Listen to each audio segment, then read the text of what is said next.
Bismillahirrahmanirrahim. Assalamualaikum warahmatullahi wabarakatuh. Hai teman-teman, bertemu lagi bersama Ustadz dalam mata pelajaran IPS atau Ilmu Pengetahuan Sosial. Mudah-mudahan antum dan keluarga dalam keadaan sehat walafiat dan dalam lindungan Allah Subhanahu wa taala.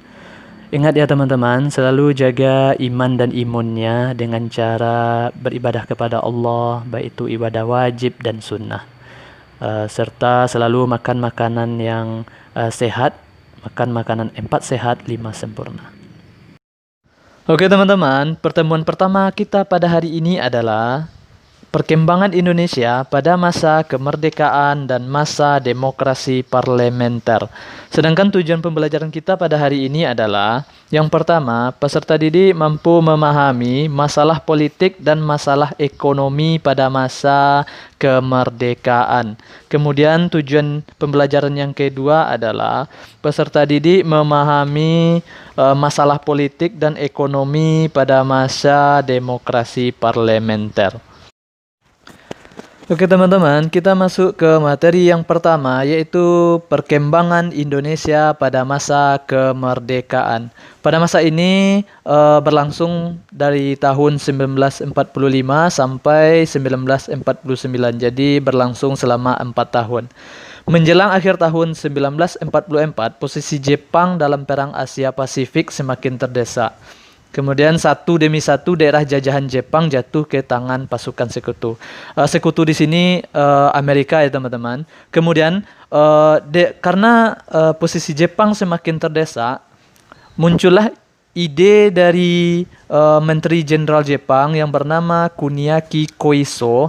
Ia menjanjikan kemerdekaan kepada Indonesia. Di sini Jepang mulai menarik perhatian Indonesia, ibarat bahasa kita ya, bahasa awaknya ingin ambil mungko ke pemerintahan Indonesia. Kemudian pada tanggal 17 Agustus 1945, Indonesia belum memiliki kepala pemerintahan dan sistem administrasi wilayah yang belum jelas.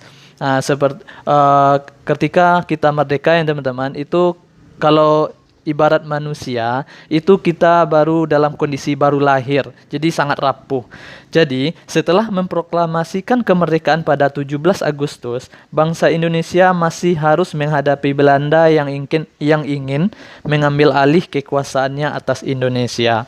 Dalam mempertahankan kemerdekaannya, bangsa Indonesia melakukan berbagai upaya bangsa Indonesia, salah satunya bisa kita lihat dalam bentuk politik dan dalam bentuk ekonomi. Kemudian kita lihat masalah-masalah apa saja yang dialami Indonesia pada masa kemerdekaan ini. Ingat ya teman-teman, masa kemerdekaan ini berlangsung selama 4 tahun. Yang pertama kita lihat masalah politik. Kalau masalah politik seperti yang Ustadz jelaskan tadi, karena Indonesia itu baru merdeka, jadi Indonesia belum memiliki seorang kepala negara, sehingga terjadi kekacauan dan insiden-insiden baik di dalam negeri maupun dari luar. Kemudian Indonesia juga harus menghadapi tentara Inggris atas nama sekutu yang disebut dengan NICA ya teman-teman. NICA ini Netherlands India Civil Administration.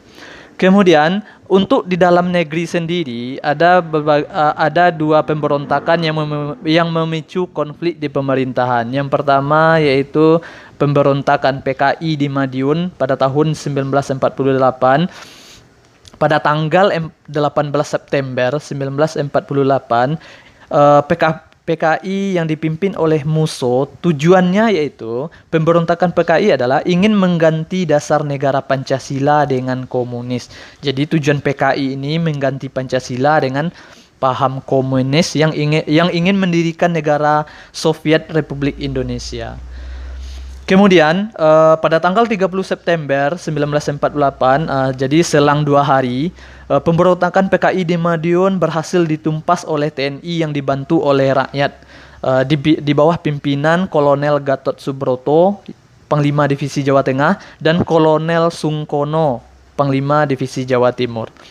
Kemudian selain pemberontakan PKI juga muncul pemberontakan Darul Islam. Pemberontakan Darul Islam atau Tentara Islam Indonesia adalah suatu gerakan yang menginginkan berdirinya sebuah negara Islam di Indonesia.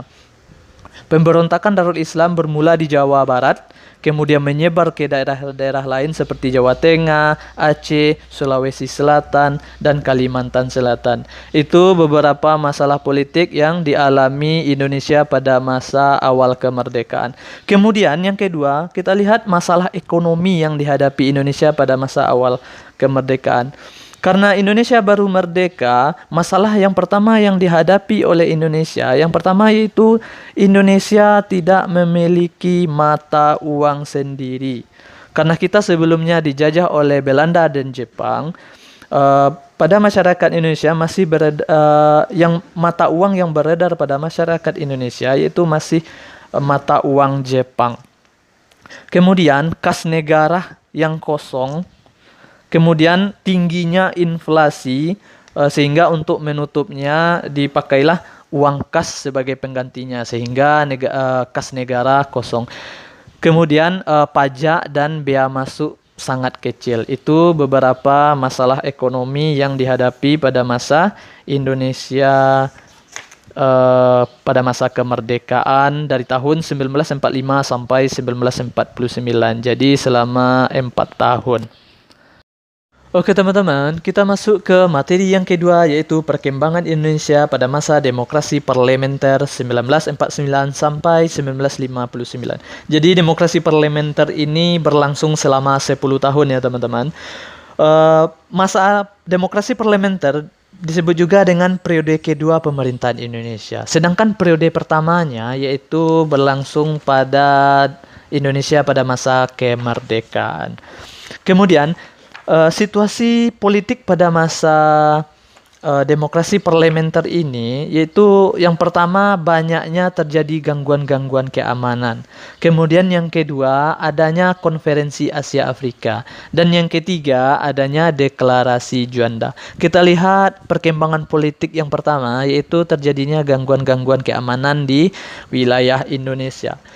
Yang pertama yaitu pemberontakan Republik Maluku Selatan atau yang disebut dengan RMS yang dipimpin oleh Christian Robert Stephen Somokel.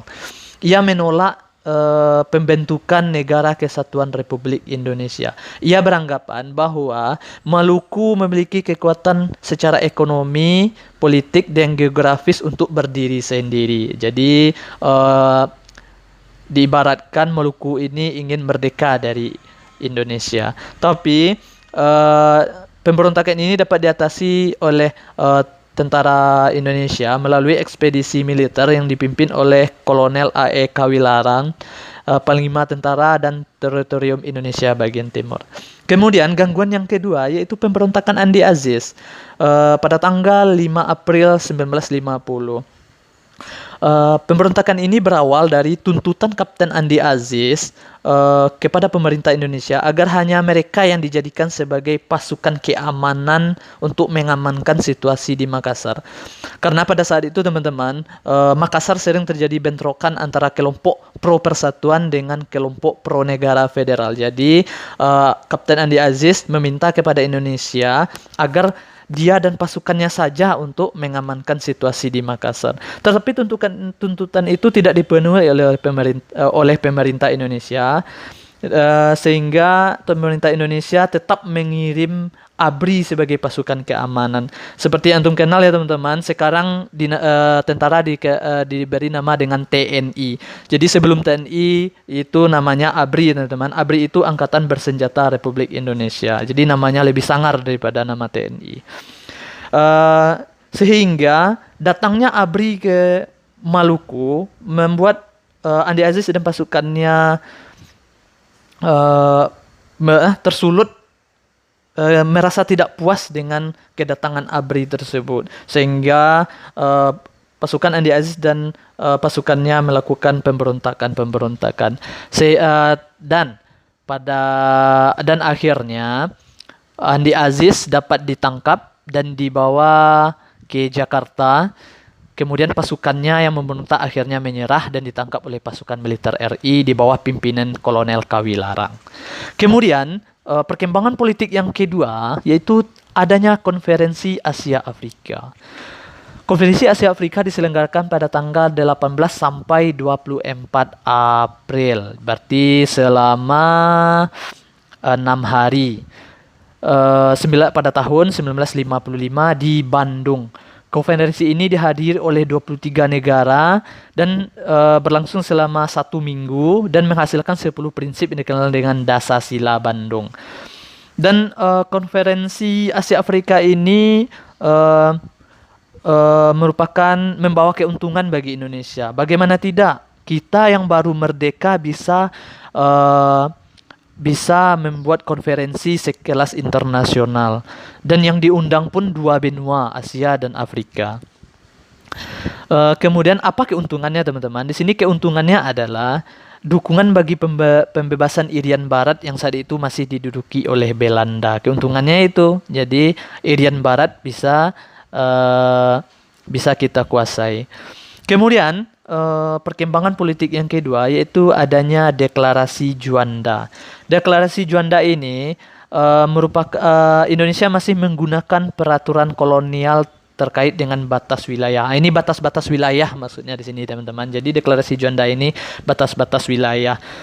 Dalam peraturan itu disebutkan bahwa laut teritorial Indonesia itu lebarnya 3 mil diukur dari garis rendah dari pulau-pulau dan bagian pulau yang merupakan bagian dari wilayah daratan Indonesia. Batas 3 mil ini menyebabkan adanya laut-laut bebas yang memisahkan pulau-pulau di Indonesia. Hal ini menyebabkan kapal-kapal asing bebas mengarungi lautan tersebut tanpa hambatan. Kondisi ini akan menyulitkan Indonesia dalam melakukan pengawasan wilayah Indonesia. Sehingga melihat kondisi ini, kemudian pemerintah Kabinet Juanda, jadi nama Deklarasi Juanda diambil dari nama kabinetnya teman-teman. Sehingga Kabinet Juanda mendeklarasikan hukum teritorial, yaitu deklarasi tersebut kemudian dikenal dengan Deklarasi Juanda. Penetapan Deklarasi Juanda dilakukan dalam Konvensi Hukum Laut PBB ke-2 tahun 1982. Kemudian pengakuan atas Deklarasi Juanda menyebabkan luas wilayah Indonesia meluas hingga 2,5 kali lipat. Wow. Oke teman-teman, kita masuk ke perkembangan ekonomi pada masa demokrasi parlementer. Perkembangan ekonomi pada masa demokrasi parlementer ya teman-teman. Di sini pemerintah Indonesia ada mengambil 4 kebijakan. Kebijakan yang pertama yaitu namanya Gunting Syafruddin. Kemudian yang kedua yaitu nasionalisasi perusahaan asing. Yang ketiga finansial ekonomi. Dan yang keempat rencana pembangunan 5 tahun. Kita lihat yang pertama ya teman-teman, Gunting Syafruddin. Dalam rangka mengurangi jumlah uang yang beredar dan mengatasi defisit anggaran, pada tanggal 20 Maret 1950, Menteri Keuangan Syafruddin, jadi namanya diambil dari nama menterinya ya teman-teman, Syafruddin Prawira Negara mengambil kebijakan untuk memotong semua uang yang bernilai Rp2,50 ke atas sehingga nilainya tinggal setengahnya. Melalui kebijakan ini, jumlah uang beredar dapat dikurangi. Kemudian kebijakan yang kedua yaitu nasionalisasi perusahaan asing. Ingat ya teman-teman, sebelum kita merdeka kita dikuasai oleh Jepang dan Belanda. Sehingga perusahaan-perusahaan sehingga perusahaan-perusahaan Belanda dapat kita miliki atas nama negara kita sendiri. Begitu juga dengan perusahaan-perusahaan lainnya. Kemudian finansial ekonomi. Pada masa Kabinet Burhanuddin Harahap, Indonesia mengirim delegasi ke Belanda untuk merundingkan masalah finansial ekonomi atau FINEK.